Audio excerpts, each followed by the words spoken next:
Welcome to Boof Bets. It's the Get That Money podcast. I am Nate Stevenson, and as always, I am joined by Mr. Big Boopy Skirman and Mr. Tony T-Bone Guarino. How was everybody's week 6? Well, fortunate to a little bit of live betting, I was able to turn it into a positive week after the Chargers tried to screw me over at 1 o'clock and ruin my week. But overall, I was able to make it happen. How about you, brother? Oh, dude. Yeah, Chargers hurt a lot. And then just as soon as I thought, we were gonna turn the day around with some nice live betting on Sunday, just got screwed again. And then the screwing just continued into Monday night when the Bills, just decided to, keep the game close with the Titans and then just not pick up 6 inches late. So all in all, probably one of my crappier weeks in terms of being down. But the worst part about it was I was right on 90% of my picks for the weekend. That even includes college.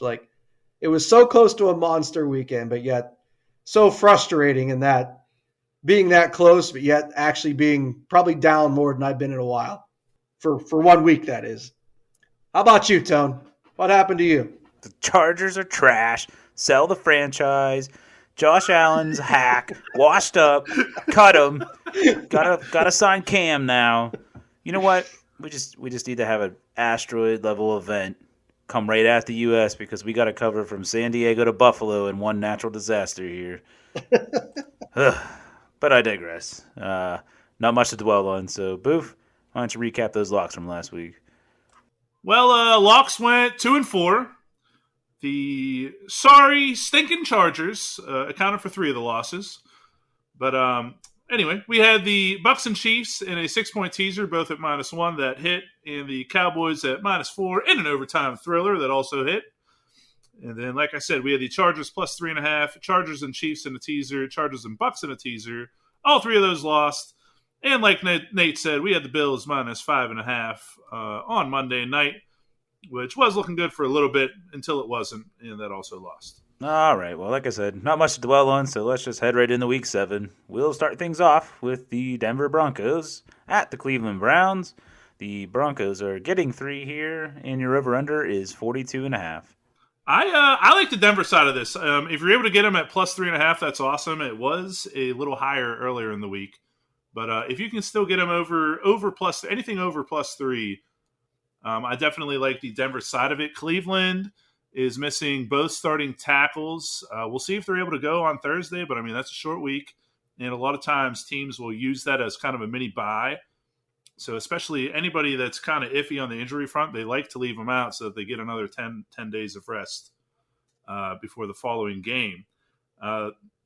Baker Mayfield is a maybe, but again, there's a good chance he's not going to go. That he was seen walking around with a shoulder sling or whatever. He got injured in the game. And then obviously Kareem Hunt got injured and Nick Chubb is already out. So they're missing a lot of firepower offensively. Denver, it looks like Teddy Bridgewater will play, even though he got banged up a little bit on Sunday. And I'm looking for Teddy Covers to come back and get back to his covering ways. Teddy plus points has been a great bet for a long time, and I'm going to ride that. I also like the under 42.5 in this. You already heard about all the woes we have with Cleveland injury-wise on offense. Denver has been dealing with a lot of the same thing at the receiver position, and that's kind of still going on here. Still 2 pretty good defenses. I know Cleveland's a little banged up on D as well, but Denver has really been struggling on offense anyway, and I also think the under 42.5 is a good bet. Yeah, Boof, it's always hard to go against Teddy Covers. So I definitely think the best bet in this game is the under 42.5. So I think that's where we're going to go. Let's you want to lock it in? Let's lock it in, baby. Oh, yeah, lock it in. Get that money. Whew, gotta love that immediate action. All right, well, let's head over to Sunday, where we'll start things there with the Cincinnati Bengals at the Baltimore Ravens. The Ravens laying 6 in your over-under of 47.5. Big letdown spot potential for the Ravens here. Just coming off a big show-me game against the Chargers, and now you got the Bengals coming into town, division upstart, definitely looking to stake their claim to the division. And with getting 6 points here, like I definitely like their chances. Um, the crazy part was as we were breaking down this game, it's like, I really feel like the Bengals actually played the Ravens pretty tough. And then we look back and it was like 38-3, 27-3. It's like, ooh, maybe they didn't play them tough. Yeah, So that's such a completely different Bengals team, though. oh, no doubt. I mean, definitely better defensively this year. You have a healthy Joe Burrow. Offense is better as well. So I do like getting the 6 points. Wouldn't surprise me if they cover that. I think they have honestly a good chance of covering that. And I mean, I wouldn't rule them out. Even them, pulling out a little bit of a surprise victory here too. Like I said, it's a big letdown spot for the Ravens. But you combine all that we've seen this year and all that we know about these teams, 47.5, I would say, is actually the best bet in this game.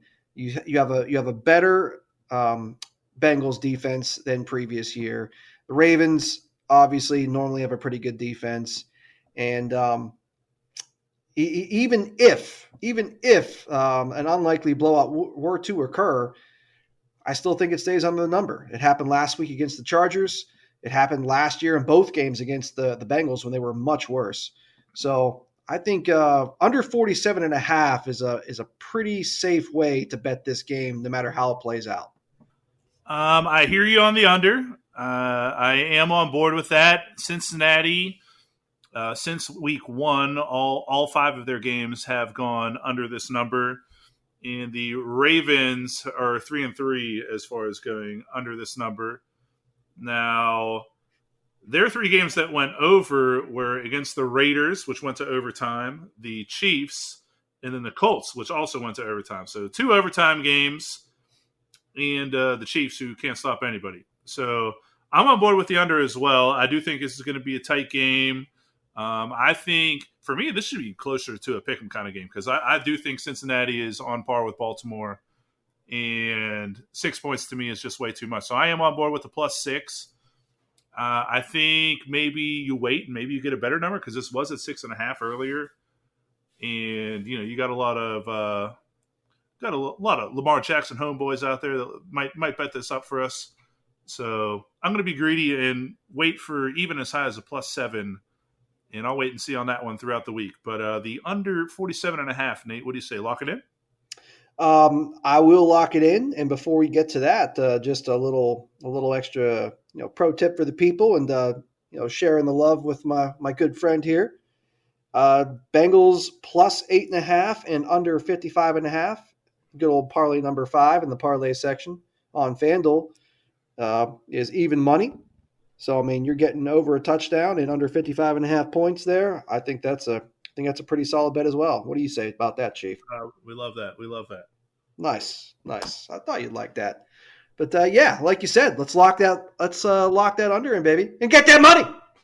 Yeah, get that money. And if you love that parlay number 5, if you're a BetMGM subscriber, they also have a spread/total section where you can do kind of the same thing. You can have the Bengals +10.5 and under 55.5 points for the same even money, the +100. And if you feel like you even need a little more wiggle room, you can have the Bengals +13.5 and under 55.5 points for only -115. So just a little bit more for the people to go and look at. But let's move on to our next game, which is the Carolina Panthers at the New York Giants. The Panthers laying 2.5 and your over-under of 43.5.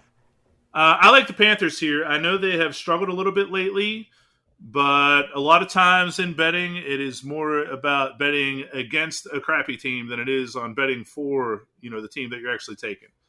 The Giants have been terrible. They are banged up. Kenny Golladay is questionable. Kadarius Toney, probably the only bright spot on the team, is out. He got injured last week after getting off to a hot start in the first quarter. Saquon Barkley is still out. This team on defense has not been as good as advertised coming into the season. And I think this is a chance for the Panthers to kind of get some things right moving into, as we're getting closer to the halfway point of the season here. So it's under a field goal. I think the Panthers are a significantly better team than the Giants, and that's where I want to go with it. Yeah, I totally agree with you on your breakdown, Boof. Word on the street is Matt Rule is looking to simplify the game plan, play a little more conservatively this week. I can definitely understand where he's coming from because Darnold last couple games turning the ball over a little bit, and honestly, I think this is one of those games where as long as you don't turn the ball over against the Giants, you're going to win. I think you can expect Danny Dimes to turn it over once or twice, and I just don't expect them to move the ball enough against a Panthers defense. I still look to be in the upper echelon, or at least the upper third of the league here. So, and Giants don't have the receivers to be able to take advantage of the injuries the Panthers have been dealing with in the secondary. So, yeah, I definitely think the Panthers are the way to go here, and I'm down to lock it in there, Chief. So am I, baby. Let's lock it in, and let's get that money. Oh, yeah. Get that money. All right, moving on. We have the Washington football team at the Green Bay Packers. The Packers laying 9.5 in your over-under of 48.5. I own you. I own you. My whole effing life. Oh, dude, I love that. I love that. Man, I can't wait for him to be a Steeler next year. Oh, that'd be amazing, dude. That would be so amazing. Dude, yes.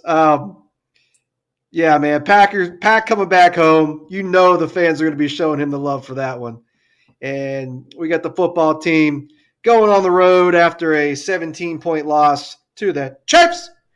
And I got to say, man, right now, I'd put the Packers above the Chiefs in terms of power ranking here. So we got the football team going on the road, coming into what should probably start to be, becoming a frosty Lambeau. At least we're starting to head in that direction here this time of year. So, like the home field advantage the Packers normally get in multiple facets, and we're laying 9.5. We just beat the Bears by double digits. I'm down to lay it, baby. I think the Packers keep rolling. Okay, so yeah, I love the Packers minus 9.5. I know it's a lot more points than I typically am comfortable laying, but Washington's defense is terrible. We've already known that. Their saving grace has been their offense and Taylor Heineke, but I think we're starting to see him kind of turn into just who he is. You know what I mean? He is the backup for a reason. He's a backup to Ryan Fitzpatrick, who can have awesome games, but he's kind of had an inconsistent career. So you're a backup to an average QB. Honestly, like he's kind of a backup to like a super backup. Yeah, exactly. And Heineke's last two games, 248 yards, 0 touchdowns, 2 picks, then 182 yards, 1 touchdown, 1 pick. So, and the latter being against the Chiefs. If you can't score on the Chiefs, man, you're really having some trouble. So I think we're kind of seeing the end of the Heineke greatness run here. And I think the Packers they're just playing good football right now. I mean, they got whooped in week 1, but since then they've been who we thought they were going to be coming into the year, which is the team that's gone 13-3 the last 2 years and has made it to the NFC Championship game. So I know it's 9.5 points. I know it's a lot, but I just think Washington stinks right now and the Packers are awesome. And I think we should lock it in. Oh, yeah, lock it in. Get that money. All right, moving on. We have the Kansas City Chiefs at the Tennessee Titans. The Titans getting 5.5 in your over-under at 56.5. I like the Titans side of this. You've already heard us share the stat the last couple weeks with the Chiefs trying to cover anything over 6. So I actually do think it is best to wait and see if we can't get a +6 or a +6.5 or even better, a +7. And see if we can't get that. If not, I think I am still going to take the Titans. I was really impressed by the pass rush that they were able to put on Buffalo. That was an element of their team that I felt like has really been missing the last couple of years. And if that's something that they have found and they're going to be able to, rush for and get pressure on the QB, we've seen, that's exactly how you neutralize the Chiefs. So I think the Titans while they might not be a lock to win, I definitely think they keep it close because the Chiefs can't stop anybody. And I'm going to wait and hope for something that's a +6 or higher. But if not, you'll probably still see me tweet that one out and take the Titans at +5.5. Yeah, I'm right with you, Boof. I may love Pat Mahomes. I may love the Chiefs. But I like winning money more, baby. And there is no loyalty when it comes to get where I put my money. Only to get more of it. But anyway, yes. Right now, the Chiefs are below the Bills in terms of, how I see the rankings in the NFL at the moment, especially in the AFC. And I just watched the Titans, albeit a little lucky, just beat the Bills. And even if the Bills do score the game-winning touchdown there, okay, the Titans lose by 4. And the Bills destroyed the Chiefs, and Titans just beat the Bills, and we're still getting 5.5 points, and we're at home again. We just beat the Bills at home, and now we're still getting 5.5 against the Chiefs. So yeah, this is an easy one for me. I remember what the Titans did to the Bills just last night. I remember what the Bills did to the Chiefs. And I'm going to remember the Titans this week to get that cover. Give me the +5.5, baby. Let's go. All right, let's take a look at the Atlanta Falcons at the Miami Dolphins. The Falcons laying 2.5, and your over-under of 47.5. So we have the Dolphins coming back from the London trip. We got the Falcons coming off a bye. So one team very rested, the other team very not rested, and been playing like crap, and injuries on defense. This is an easy one for me. Give me the Falcons -2.5. Yeah, I'm on board with the Falcons -2.5 as well. The Dolphins defensively have just not been the team that we expected to see coming into the season here. And with the Falcons getting Kyle Pitts going last week in London and getting Calvin Ridley back here, I think they're going to be able to put up a lot of points on them. The Dolphins' offensive line has been terrible. And this is under a field goal, baby. Give me the Falcons -2.5, and it's a lock. Oh, yeah, lock it in. Get that money. All right, well, our final 1 o'clock game is the New York Jets at the New England Patriots. The Patriots laying 6.5, and your over-under at 42.5. I like New England in this one. They already beat the Jets at New York earlier in the season. I believe that was 26-6. New England's lost a couple tight ones here, but I do think they are a team that is strong enough caliber to beat the lowly Jets by at least a touchdown here. We all know that Belichick owns rookie QBs. He's already done it once. He already did it in their house, and I expect him to do it. Coming off of a tough loss against Tampa Bay and Dallas, two teams that I consider to be top 5 Super Bowl contenders in the NFL. And now we got the lowly Jets. I think we can cover that.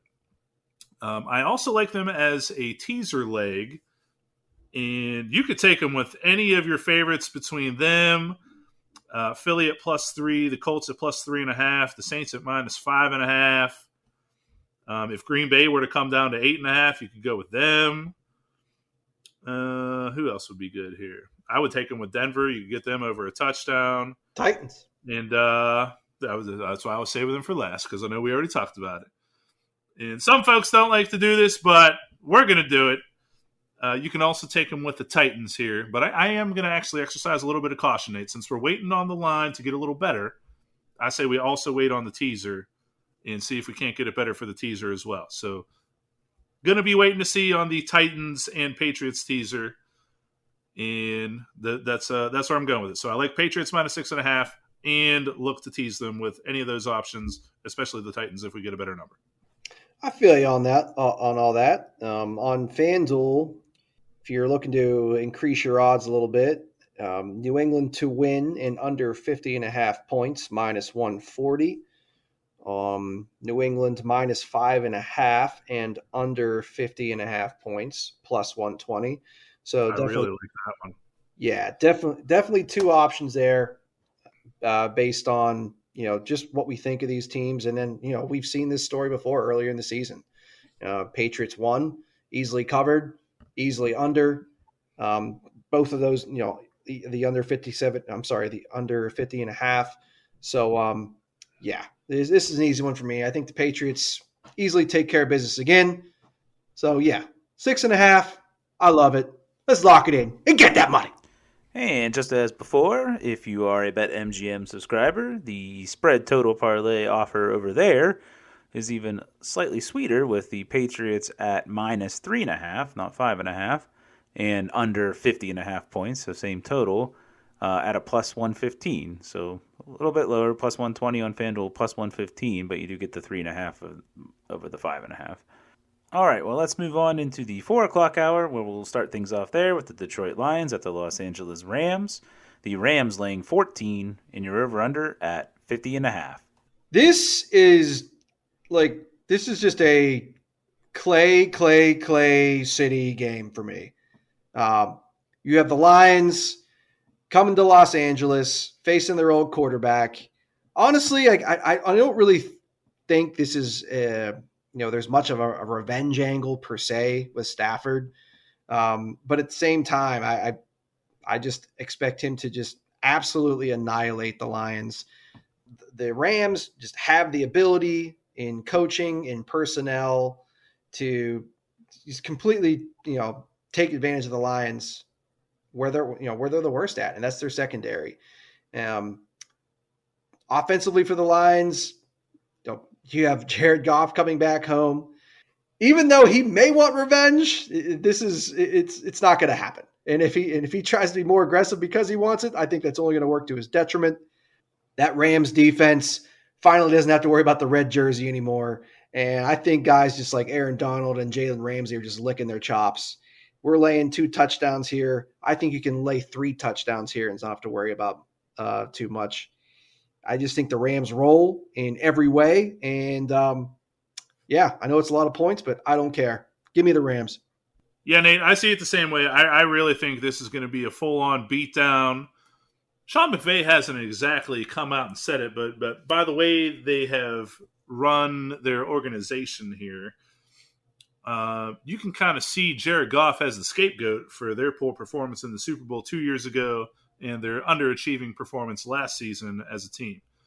And with his opportunity here with Matt Stafford against the old quarterback, I really expect the Rams to try and not only win, but really try to embarrass this team. And I think they're going to be able to do that without a whole lot of issue. I think they are the significantly better team. And it is a lot of points to lay in the NFL, but I'm kind of with Nate, to be honest with you. If you want to get a little freaky, go ahead and sell some points, throw it in a parlay, get yourself some plus money, and take the Rams at anything as high as minus 21. I expect a full-on beatdown, and I will take minus 14 as a lock for the Rams at home against the Lions. Woo! I love it, baby. Let's lock it in. Get that money. Yeah. Get that money. All right, moving on. We have the Philadelphia Eagles at the Las Vegas Raiders. Raiders laying 3, and you're over-under at 49. So the Raiders looked awesome last week in the post-John Gruden era. But I think that's exactly what we were getting there. We see it all the time. Head coach gets fired in the middle of the season. New coach takes over. Team plays great. Gets a win. I think Philadelphia is a lot better than Denver, who the Raiders just beat. And I think that the Raiders are kind of weak where Philly's going to be able to attack them. And that is with a mobile quarterback throwing it down the field. And I think the Eagles getting a full field goal here is the way to go. Yeah, Boof, I can't hate the logic. This is definitely one of those games. I mean, I can see it going either way. The spread seems about right with the Raiders being the home team. Don't really see much wiggle room in the total. I would lean under. I would lean Raiders just because of, you always have to be wary of the Vegas flu. Teams coming in there and maybe enjoying themselves a little bit too much the night before the game. But, yeah, just a pass for me. I could see it going either way. All right, well, up next we have the Chicago Bears at the Tampa Bay Buccaneers. Bucks laying 12.5, and you're over-under at 47. Yeah, 12.5, a lot of points. And it probably won't surprise you, Boof. I'm down to lay. Shocker. Hey, baby, it's the Bucks. It's the Bucks against the poop team, a poop team that just lost by double digits to the Packers. Buccaneers are better than the Packers, offensively, defensively, even with their injuries. And even though the Pack has Aaron Rodgers, the Bucks just have more weapons around Tom Brady, as we all know. He's the GOAT. So I can see the Bears maybe sticking around for a little bit, but I think the Bucks at least win by 2 tutties here. So I'll lay it with the Bucks minus 12.5. Well, I'm going to have to go against you on this one, buddy. I like the Bears at plus 12.5. I mean, the Bucks are a great team. I definitely expect them to win, but I do not see them winning by over 10 the way this is at. And it's just too many points for me. It's as simple as that. I like the Bears at plus 12.5. No one should ever utter the term right now, as long as Matt Nagy is coach, I like the Bears. I like the Bears at plus 12.5. There's a significant difference here. Like, this is like me running a 40-yard dash and giving you like a full 2-second head start here. Like, you're already halfway there. I hear you. So I guess while we're talking about it, Nate, I don't know. It's about 5:04. No, 5. It just changed. It's about 5:15 here as I'm recording. I'm a little hungry here. What do you say we pizza box this? Boof. Seeing how you love to lay points like a swashbuckling point layer that you are. You're even getting a better line. This was like 13.5 yesterday. I was going to say it's unfortunate that this is not, Sunday or Monday night, because I love you waking up the next day to see that, you've lost yet another pizza box. But yeah, baby. Speaking of, we are 2-2 on the pizza box on the year. I keep forgetting to say that in our weekly recap, but we are tied at the moment. Yeah, give it time, maybe. The water finds its level. You got that right. Yes, it does. I'm looking forward to the water finding its level. But yeah, baby, I'll pizza box. You give me the Bucks against the Bears. Let's go. Let's go. Bears pizza box plus 12.5. Pizza! We like pizza! All right, our final 4 o'clock game on Sunday is the Houston Texans at the Arizona Cardinals. The Cardinals laying 17.5, and you're over-under at 47.5. This is one of those ridiculous college-style spreads. I guess if you made me, I would take the Cardinals. I think they're going to whoop the Texans, but just too many points. I pass.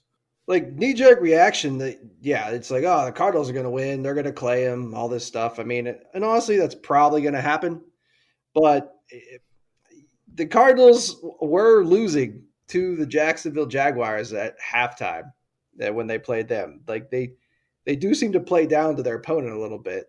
And considering at one point they were known as Steelers West, I could. They got a little bit of that in them, it seems. So, yeah, like you said, a lot of points. Definitely not laying it with the Cards. An interesting bet, if you want to get a little freaky, as I was, diving into this game a little bit more. You're getting 10 points at the half with Houston. So even if the Cards start slow, sleepwalking, have a little hangover from the Browns win, you're getting double digits at the half with an NFL team. I'm interested. I think that's worth throwing in like a long shot parlay. So, food for thought, everybody. But beyond that, I'd advise staying away. All right, that takes us into Sunday night, which is the Indianapolis Colts at the San Francisco 49ers. The Niners laying 3.5 and the over-under at 44.5. My initial reaction here was, give me the Niners. It's the Niners at home. It's against Carson Wentz. The Colts have been But then me and Boofy are talking, pre-show here, and it's like, well, you know what? The Colts have actually, last couple games, been playing better. Carson Wentz been playing better. You got T.Y. Hilton back.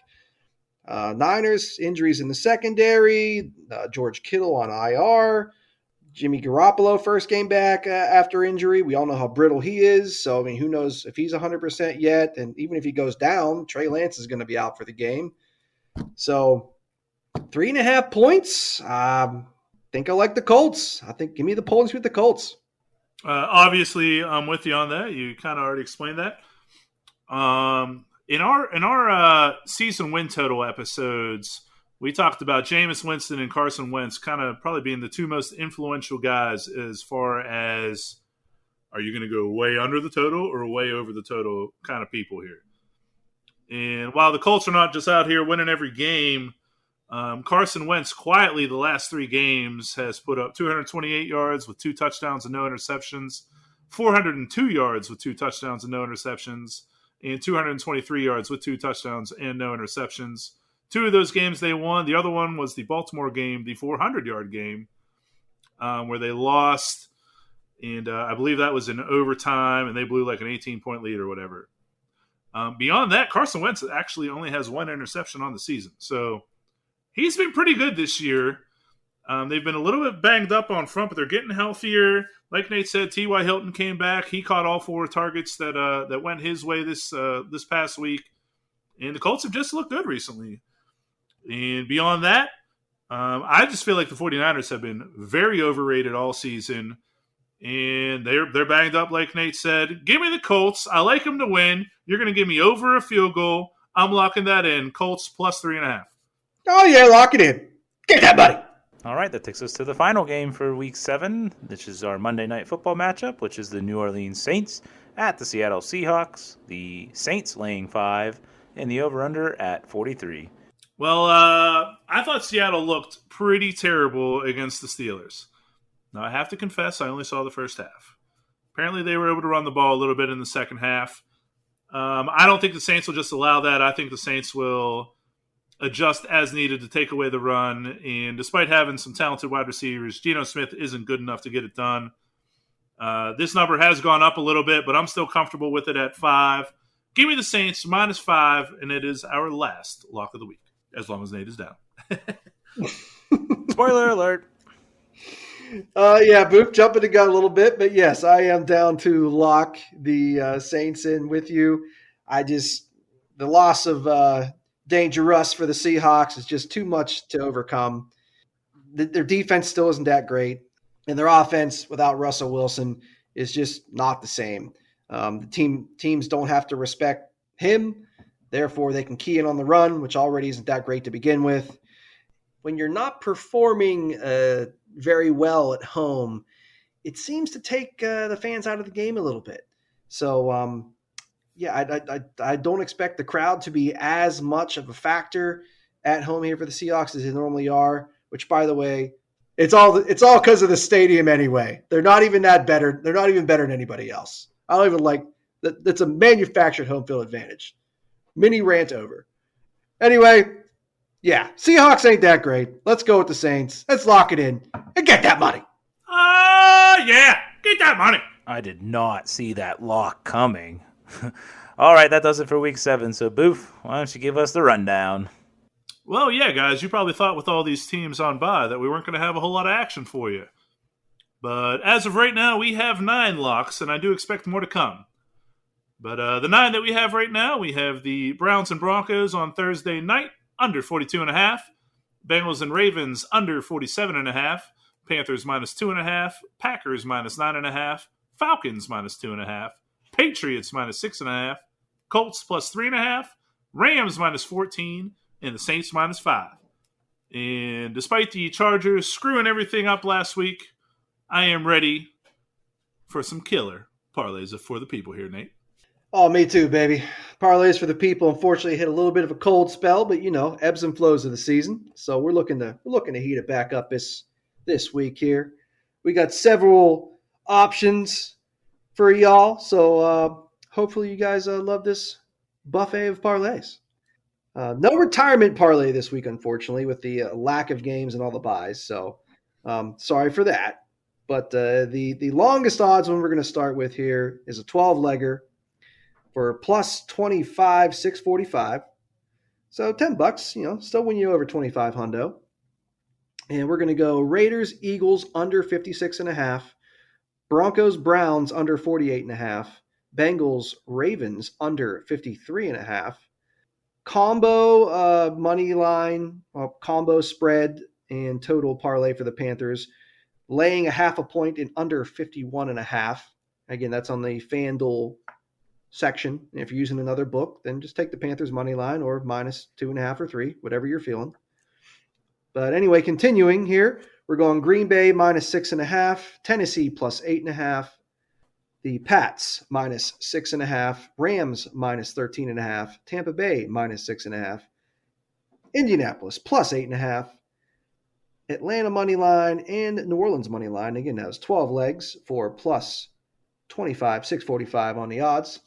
And we're going to make a small adjustment in our next section, as I just mentioned about the Panthers combo. If you don't want, that's not available to you, or you don't want to put that in, you can sub that out just for the Panthers money line, keep it at 12 legs, and give you 19,509 on the odds. And then moving on from that, we have 2 get out of jail free options for everybody this week. First one is 7 legs, and that is Tennessee plus 8.5, Indy plus 8.5, Panthers money line, Green Bay money line, New England money line, and Rams and Tampa Bay double result. That is 7 legs for plus 1104. I do really like that one a lot. And if you want to take the Panthers out and bring it down to 6 legs, that still gives you 6 legs at plus 618. Two juicy get out of jail free options for you this week. And just to let everybody know, if you're ever unsure, because it's very possible, Boofy and Tony know I get tongue-tied sometimes, and if something sounds wrong in terms of moving from one leg to the next, by all means, reach out to me. If anything needs clarified, I'm happy to do that for you guys. So just hit me up on Twitter, or our Big Boof Bets up on Twitter, whichever you like, and try to get you some more winning parlays for the people. Oh, yeah. Thank you for clearing that up, Nate. And as always, make sure you follow us on social media. As Nate said, at Big Boof Bets. Best of luck to everybody, and let's get that money. Oh, yeah. Get that money. Come on, Bills. Circle the damn wagons.